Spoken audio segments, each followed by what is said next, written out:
Welcome viewers. அது சரியாக February 13, 2010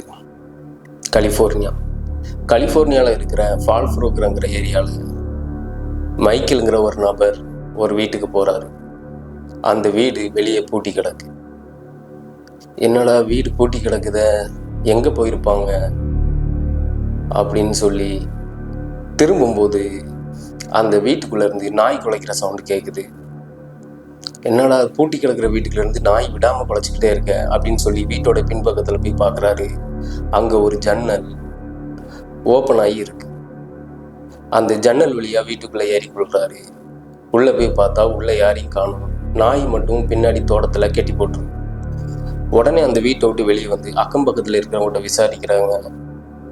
அவங்களுக்கு எதுவும் தெரியலன்னு சொல்லி சொல்கிறாங்க. மறுபடி அங்கேருந்து வந்துட்டு February 15 மறுபடியும் அதே வீட்டுக்கு போகிறாரு. அந்த வீடு மறுபடியும் அதே மாதிரி தான் இருக்குது. அந்த வீட்டுக்குள்ளே யாரையுமே காணும். உடனே அங்கேருந்து போலீஸுக்கு கால் பண்ணுறாரு. சார், என் பேர் மைக்கேலு, நான் என்னுடைய பிரதர் வீட்டுக்கு வந்தேன். இங்கே என்னுடைய பிரதரையும் காணும், பிரதர் ஃபேமிலியையும் காணும், எங்கே போனாங்கன்னே தெரில அப்படின்னு. எத்தனை நாளாக காணும் கேட்காங்க போலீஸ்காரங்க.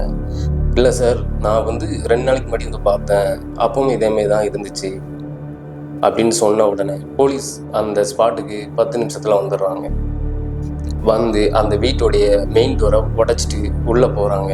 அங்கே உள்ள எல்லாமே களைஞ்சு கிடந்த மாதிரி தான் இருக்கு. அந்த வீட்டுடைய சோபாவில் 2 பாப்கார்ன் டப்பா பாதி சாப்பிடாத மாதிரி அந்த சோபாவில் இருக்கு.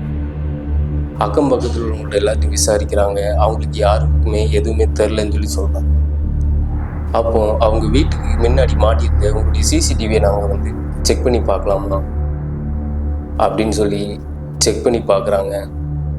அதில் February 4 அவங்க வீட்டிலேருந்து அவங்களுடைய கார் சரியாக 7:47 நைட் நேரத்தில் கார் வெளியே போயிருக்கு. ஆனால் பனிமூட்டமாக இருந்ததுனால அந்த காருக்குள்ளே யார் யாரெல்லாம் இருந்தாங்க அப்படிங்கிறது அந்த சிசிடிவி ஃபுட்டேஜில் தெளிவாக தெரில. உடனே போலீஸ் தீவிரமாக இன்வெஸ்டிகேஷன் பண்ணிவிட்டு இந்த கேஸை தீவிரமாக எடுத்துகிட்டு அவங்களுடைய ஃபேமிலி மெம்பர்ஸ் 4 பேர்த்தையும் தேட ஆரம்பிக்கிறாங்க. அப்படி அவங்கள தேடிட்டு இருக்கும்போது கலிஃபோர்னியா அதாவது மெக்சிகோ பார்டரில் ஒரு மால் பக்கத்தில் இருந்து இவங்களுடைய காரை கண்டுபிடிக்கிறாங்க. ஆனால் அந்த கண்டுபிடிச்சும் எந்த பிரயோஜனமும் இல்லை. அந்த காருக்குள்ளே யாருமே இல்லை. அவங்களுக்கு அந்த காரில் இருந்து ஒரு சின்ன குழு கூட கிடைக்கல. கிட்டத்தட்ட 3 வருஷமாக இந்த கேஸை தேடிக்கிட்டே இருக்காங்க. அந்த காணாமல் போன அந்த ஒரு ஃபேமிலியை சேர்ந்த 4 பேரையும் கண்டே பிடிக்க முடியல. November 13, 2013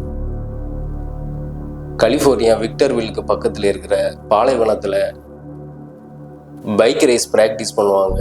வருஷத்துக்கு ஒரு வாட்டி அந்த பைக் ரேஸ் பாலைவனத்தில் நடக்கும். அதுக்கு ப்ராக்டிஸ் பண்ணிகிட்டு இருக்க ரேசர்கள் கண்ணில் ஒரு எலும்பு கூடு மண்ணுக்கு மேலே தெரியுது. அது என்னன்னு சொல்லி பக்கத்தில் போய் பார்க்காரு. அது ஒரு மனிதனுடைய எலும்பு. அவர் போலீஸுக்கு இன்ஃபார்ம் பண்ணுறாரு. போலீஸும் அங்கே வந்து அந்த எலும்பு கூட்டை தோண்டி எடுக்கிறாங்க. அப்போ தான் தெரியுது, போலீஸுக்காரங்க தோண்ட அது ஒரு எலும்பு கூடு இல்லை, மொத்தம் 4 எலும்பு கூடு. அதுவும் 2 பெரிய ஆட்களுடைய எலும்பு கூடு, 2 சின்ன குழந்தைகளுடைய எலும்பு கூடு. அதை கண்டுபிடிச்சி அந்த எலும்பு கூடுகளை சோதனை பண்ணும்போது அந்த எலும்பு கூடு இவங்க காணாமல் போன மைக்கேலோட பிரதர் மெக்ஸ்டே குடும்பத்தை சேர்ந்தவங்க அப்படின்னு சொல்லி கன்ஃபார்ம் ஆகுது. அதுவும் அவங்க ஒரு இரும்பு கம்பியால் பலமாக தாக்கப்பட்டு மண்டை ஓடுகள்லாம் செதறின மாதிரி இருக்கிறதுனால அவங்க அடித்து தான் கொடூரமாக தாக்கப்பட்டு தான் அவங்க கொலை செய்யப்பட்டிருக்காங்க அப்படிங்கிறத போலீஸ் கன்ஃபார்ம் பண்ணுறாங்க. அப்படி 2010 காணாமல் போன இந்த ஃபேமிலி 2013 இவங்களுடைய எலும்பு கூட தான் கண்டுபிடிக்க முடிஞ்சது.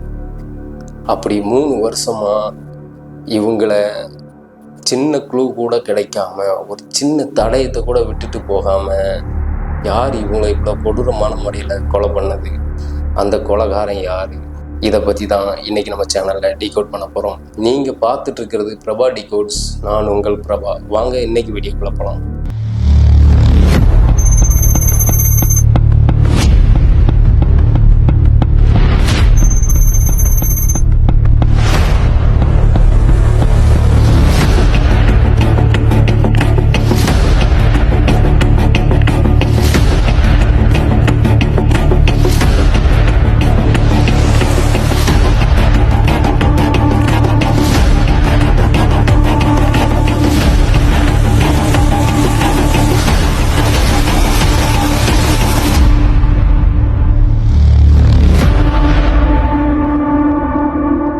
கலிஃபோர்னியா ஃபால்ஃப்ரோக் ஏரியாவில் வசிச்சுட்டு வர்றவர் தான் மெக்ஸ்டே. வயசு 43. அவருடைய மனைவி சம்மர், வயசு 40. இவங்களுக்கு 2 ஆண் குழந்தைகள், கியானி, மார்டெல்லி அப்படின்னு. இவங்க கலிஃபோர்னியாவில் ரொம்ப சந்தோஷமாக வாழ்ந்துட்டு வராங்க. மெக்ஸ்டே ஒரு பிஸ்னஸ்மேன்.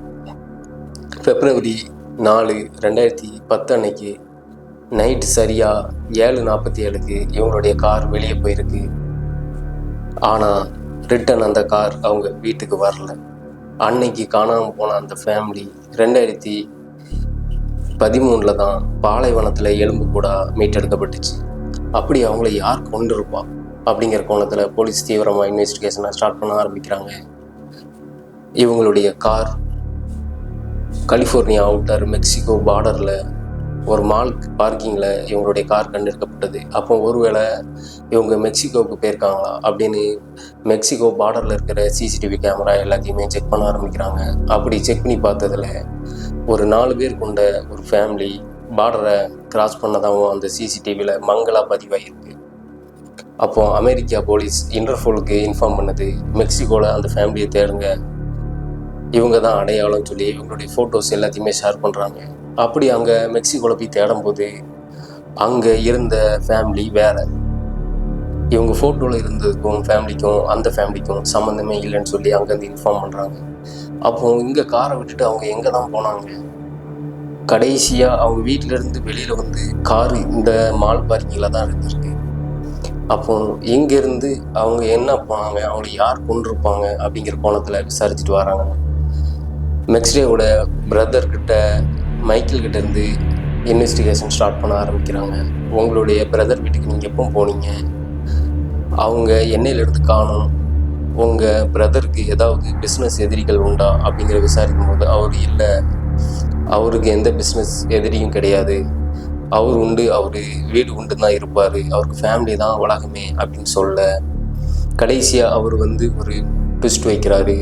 எங்களுக்கு என் பிரதருக்கு ஒரு பிஸ்னஸ் பார்ட்னர் உண்டு அப்படின்னு சொல்லும்போது அந்த பிஸ்னஸ் பார்ட்னர் யார் அப்படின்னு கேட்க ஆரம்பிக்கிறாங்க.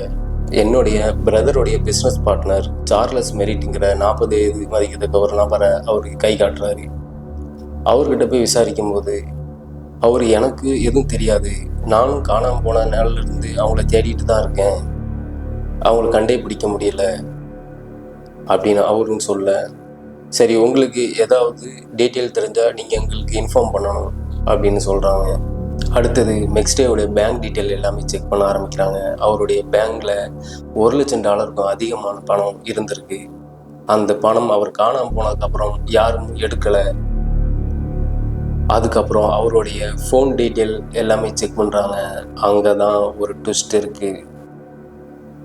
இவர் காணாமல் போன அதே நாள் 8:30 மணிக்கு இவர் ஃபோனில் இருந்து சார்லஸ் மெரிட்டுக்கு கால் போயிருக்கு.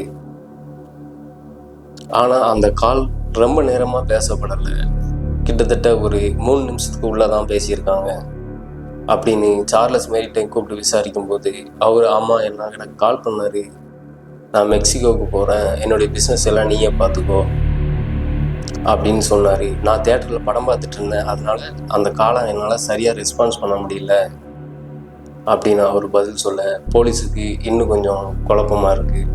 அடுத்ததாக மெக்ஸ்டேவோட பேங்க் ஸ்டேட்மெண்ட் எல்லாத்தையுமே எடுத்து பார்க்குறாங்க. அப்போ அவர் காணாமல் போன அதிலிருந்து 1 மாதம் முன்னாடி வரைக்கும் ஒரு நாள் விட்டு $32,000 மேலே அவர் செக் எழுதி கொடுத்துருக்காரு. அதை போய் வித்ட்ராவல் பண்ணிட்டு வந்தது எல்லாமே சார்லஸ் மெரிட்டுங்கிற இந்த பிஸ்னஸ் பார்ட்னர் தான். அது என்ன தொடர்ந்து ஒரு நாள் விட்டு $32,000 எழுதி கொடுத்துருக்காருன்னு போலீஸுக்கு இன்னும் கொஞ்சம் சந்தேகம் அதிகமாகுது. அப்போதான் சார்லஸ் மெரிட்டுங்கிற நபரை பற்றி ஃபுல் டீட்டெயில் எடுக்கிறாங்க. அப்போ போலீஸுக்கு தெரிஞ்ச விஷயங்கள் எல்லாம், இவர் மேலே ஆல்ரெடி நிறைய கேஸ் இருக்குது. 2001 இவர் மேலே ஒரு திருட்டு கேஸும், 2002 இவர் போதைப் பொருள் கடத்தியதுக்காக, போதைப் பொருள் பயன்படுத்தினதுக்காகவும் இவர் மேலே ஆல்ரெடி 4 கேஸ் வெண்டிங்கில் இருக்கிறதாகவும் இவரை பற்றி ஃபுல்லாக டீட்டெயில் தெரியுது. அப்போ அந்த கார் பார்க்கிங்கில் இருந்த காரை போய் ஃபுல்லாக செக் பண்ணுறாங்க. அங்கே நிறைய ஹேர் சாம்பிள்ஸ் எல்லாம் கிடைக்குது. அந்த ஹேர் சாம்பிள்ஸ் எல்லாத்தையும் வச்சு அதனுடைய டிஎன்ஏவெல்லாம் செக் பண்ணி பார்க்குறாங்க. அதில் உள்ள எல்லா டிஎன்ஏவும் மெக்ஸ்டோ குடும்பத்து கூட மேட்ச் ஆகுது. ஆனால் ஒரே ஒரு டிஎன்ஏ மட்டும் யார் கூடயுமே மேட்ச் ஆகாமல் இருக்குது. அப்பந்தான் போலீஸ் சார்லஸ் மெரிட்டுங்கிறவரை கூப்பிட்டு அவருடைய டிஎன்ஏவை எடுத்துகிட்டு அந்த டிஎன்ஏவும் இந்த டிஎன்ஏவும் மேட்ச் ஆகுதான்னு செக் பண்ணி பார்க்குறாங்க. ரெண்டுமே பர்ஃபெக்ட் மேட்சிங் ஆகுது. போலீஸுக்கு 3 வருஷமாக தண்ணி காட்டின இந்த கேஸ் முடிவுக்கு வர்றதா போலீஸ் சந்தோஷப்பட்டாங்க. நவம்பர் 7, 2014 சார்லஸ் மெரிட்டை அரெஸ்ட் பண்ணுறாங்க. அரெஸ்ட் பண்ணி கிட்டத்தட்ட 3 மாதமாக அவர்கிட்ட பயங்கரமான விசாரணை நடக்குது. ஃபஸ்ட்டு இல்லவே இல்லைன்னு சொல்லி மறுத்துட்டு வந்தவர் ஒரு கட்டத்தில் போலீஸாருடைய ட்ரீட்மெண்ட் தாங்க முடியாமல் தான் இந்த கொலையை பண்ணதா ஒத்துக்கிறாரு. அதுக்கு என்ன காரணத்துக்காக அந்த கொலையை பண்ணணும்னு அவர் சொன்னதும் அதை கேட்டு போலீஸ் ஷாக் ஆனதும் இதுதான். நான் மெக்ஸ்டேவோட பிஸ்னஸ் பார்ட்னராக இருந்துட்டு வரேன். எங்களுடைய பிஸ்னஸ் நாளுக்கு நாள் டெவலப் ஆகிட்டே இருந்துச்சு. எங்களுடைய வருமானமும் பல மடங்காக பெருகிட்டே இருந்துச்சு. ஆனால் அவன் தன்னுடைய ஃபேமிலிக்காக அந்த பணத்தை இன்வெஸ்ட் பண்ணி நிறைய சொத்துக்கள் வாங்குறதும் பசங்க பேரில் சேர்த்து வைக்கிறதுமா இருந்துட்டு இருந்தான். நான் சூதாட்டம் விளையாடிக்கிட்டு போதைப் பொருள் பயன்படுத்திட்டு இருந்தேன். அவன் கொடுத்த பணங்கள் எனக்கு சரியாக பத்தலை. அதனால் நான் அவங்ககிட்ட பணம் கேட்டுகிட்டே டார்ச்சர் பண்ணேன். அவன் ஓரளவுக்கு கொடுத்துக்கிட்டே இருந்தான். ஒரு கட்டத்துக்கு மேலே அவனுடைய மனைவி பேச்சை கேட்டு எனக்கு பணம் கொடுக்கறத ஸ்டாப் பண்ணிட்டான். அப்போ தான் நான் முடிவு பண்ணேன், இவா இருக்கிற வரைக்கும் நம்மளுக்கு சரியான பண உதவி கிடைக்காது. இவங்க ஃபேமிலியை போட்டு தள்ளிட்டா நம்ம தான் அந்த பிஸ்னஸுக்கு ஒரே ஒரு பார்ட்னர். அப்போ அதில் வர்ற மொத்த பணமும் நமக்கு தான் அப்படின்னு சொல்லி முடிவு பண்ண அவர் தான் February 4 அவர் வீட்டுக்கு போயிட்டு அவர் வீட்டில் இருந்த ஒரு சுத்தியலால் அவங்கள எல்லாத்தையும் தலையிலே அடித்து கொலை பண்ணிவிட்டு அவங்களுடைய கார்லேயே எடுத்துகிட்டு வந்து அந்த பாலைவனத்தில் புதைச்சதாகவும் அவர் ஒத்துக்கிறாரு. இந்த கேஸ் அமெரிக்க நீதிமன்றத்தில் கிட்டத்தட்ட 1 வருஷமாக இந்த கேஸ் நடந்துக்கிட்டே இருந்துச்சு. 2 சைட்லேயும் வக்கீல்களுடைய ஆர்கியூமெண்ட்னால தண்டனை விவரங்கள் தள்ளி போயிட்டே இருந்துச்சு. கடைசியாக இந்த கேஸுடைய முழுமையான குற்றவாளி சார்லஸ் மெரிட் தான் கோர்ட்டு உறுதிப்படுத்துச்சு. சரியாக ஜூன் 10, 2019 அன்னைக்கு சார்லஸ் மெரிட்டுக்கு ஒரு குடும்பத்தையே கொடூரமாக கொலை பண்ணி அது யாருக்கும் தெரியாமல் பாலைவனத்தில் போய் புதைச்சி அமெரிக்க போலீஸையுமே 3 வருஷம் மண்டை பிச்சுட்டு அலைய வச்சுட்டு அவங்க குடும்பத்தாரையும் அல்லோலப்படுத்தி கஷ்டப்படுத்தின இந்த சார்லஸ் மெரிட்டுங்கிற நபருக்கு மரண தண்டனை வழங்குறேன்னு சொல்லி அமெரிக்கா கோர்ட் தீர்ப்பளிச்சிச்சு.